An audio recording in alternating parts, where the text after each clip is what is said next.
a great need to have a relationship with God. Each one of us, no matter who we are built to have a relationship with God.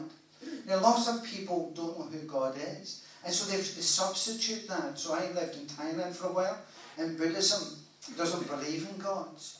So therefore, if you're a Buddha, you tend to worship lots of different gods because you don't believe in one God. In every religion, you have to worship something beyond you. So in football, what football fans worship is either their team or footballers. Folk who are beyond them. Folk who are their heroes, their legends. Those who are different from them because of their skill level. They would love to be like them, but they know they'll never be like them. And so they worship them almost like gods. And when you have a relationship with a God, you tend to be able to tell a story about your relationship with God. So what we do in our Christian faith is people will tell stories of how they met with God and how God spoke with them. In football, the football religion is exactly the same. You talk to most football fans, if they're really fanatical about a football team, they will be able to tell you about their hero. And then they'll be able to tell you a story about their hero that relates to them. They'll maybe tell you whenever they met him, for instance. We are Man United supporters in our house. And we just loved Ronaldo. You saw number 7. And Stephen tells folk of the time whenever we went over to see Man United. And we were coming back that evening and we were in the airport. And Ronaldo had just signed, I think 2 or 3 weeks beforehand. And he came into the airport after the match to go home on his own. And we were able to go over and sit with him and chat with him and ask him how he was enjoying playing for Man United. And everybody who's a great fan will tell you some sort of story. Oh, I knew a man who drove Alex Ferguson to the train station. And Alex Ferguson said, it's really good to be Scottish. Or something like that. They'll always be able to tell you a story because their heroes are their heroes. And they want to relate to their heroes, to their gods. So football is a religion in that it helps people have a relationship with another. And it helps people have a relationship with some sort of God. Where it is a religion that doesn't work is not so much in the relationship to one another, because that works really well. I have a chap here tonight, Paul Davis, and Paul didn't know this was going on tonight. He was just coming to church. But Paul used to play for Dundela. Ian played for a wee while, but it was no use, so he went to the Welders. Anybody who cannot play football goes to the Welders. That's what Dundela folk would say. But Paul played for Dundela for years, and he's a legend. So when Paul goes down, he's no word of a lie, you'll be embarrassed. But every time Paul goes down to Dundela, everybody wants to talk to him because he's a legend in Dundela. Great player. And they all have nicknames. I won't say his nickname because his nickname, I have no idea why he's called that, but he's called Swampy. Swampy. I have no, probably because he fell in the mud that often, I have no idea. Ask him why he's called Swampy. But, so the relationships one with each other, they have really well. Where football falls down greatly is their gods are made of clay. Their gods are made of dust. And their gods always disappoint them.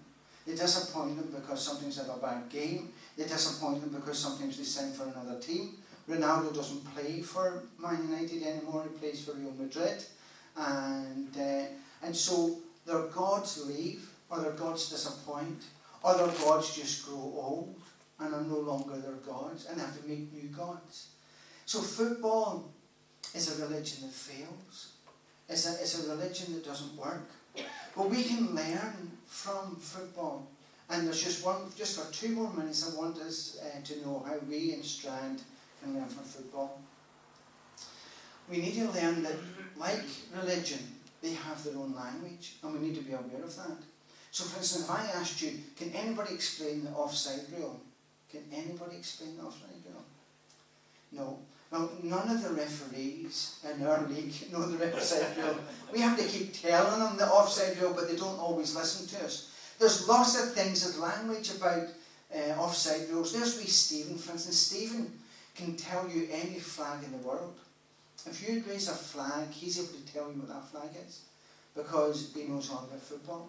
And so he's learned things like flags because he knows all the countries and the players in the countries. You talk to any country in the world, he'll tell you the capital city of every country in the world because of the football.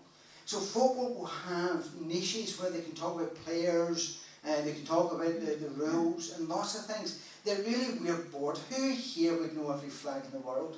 We're not interested in every flag. Who would know every country in the world? Who would know every player that played for Man United? Stephen can tell you the last 20 years who played for Man United and usually how many goals they scored if they were a goal scorer. Come here, we're not interested in that. This morning I did something deliberately because I was thinking of tonight. Halfway through my sermon, I told you the score of Dundela yesterday. I don't know if you noticed that. Did you notice that? I'm sure most of you thought, what has that got to do with 1 Thessalonians chapter 3? You know, Danny always talks about football and we're fed up with him talking about football. He tries to get football into every old conversation he has and we're fed up of it. The reason I did that this morning is because I knew I was talking about football tonight. And it's this. Whenever you have a passion and you want to share it, we need to be remembered that some other people don't want to hear it. And so therefore what you must do is build up a relationship horizontally with them so that you have an opportunity to share a relationship with God vertically with them. In other words, what we need to do is try and learn the language of others. Now, it might not be football for you, it might be knitting or sewing, or it might be some other sport. It doesn't matter what it is. But what you need to do, we need to learn to build relationships with people so that we have an opportunity to share with them our true and living God. So there's a ton of guys down Dundela. I'm only using Dundela as an example because that's the team that I follow. There's a ton of guys in Dundela and they worship foreign gods. They worship false gods. And so therefore, how can I share with them? Because if I do what I did this morning, if in the middle of a conversation and I said, well, that was offside, by the way, do you know that Jesus loves you? They're going to think, that's odd. What was that about? Just the way that you thought this morning, I'm in the middle of preaching a sermon, and halfway through the sermon, I said, well, by the way, Dundela won 2-0 yesterday, playing against Amavati. It was a great score. You thought, that was odd that Danny did that. Well, why did he do that? That was out of place, and it was out of place, but I did it for a reason, to try and let you understand that whenever we are sharing with folk about Jesus, we have to do it in such a way that we can build up the relationship horizontally first. In other words, you need to be interested in the things that others are interested in. The way that Paul put it is he said, you know, when in Rome, I do as the Romans do. And really what he's saying is, we need to show love and concern horizontally for people before we have an opportunity to show love to them vertically, so that we might introduce them to our God. And so therefore, when people come in here and they might say, this is boring, this is awful, then that for them is the case. Because if I took you to Dundela next Saturday, although we don't have a game, although we might have a friendly, and if I've got a friendly, I'll invite you along and get you in for nothing, because I know the guy on the gate, it's free. And you might watch that game and you might say, that is awful football. But you talk to a Dundela fan and say, Big Marco did well. See, Ray Lewis, he did well. See, Ben Roy, great fella.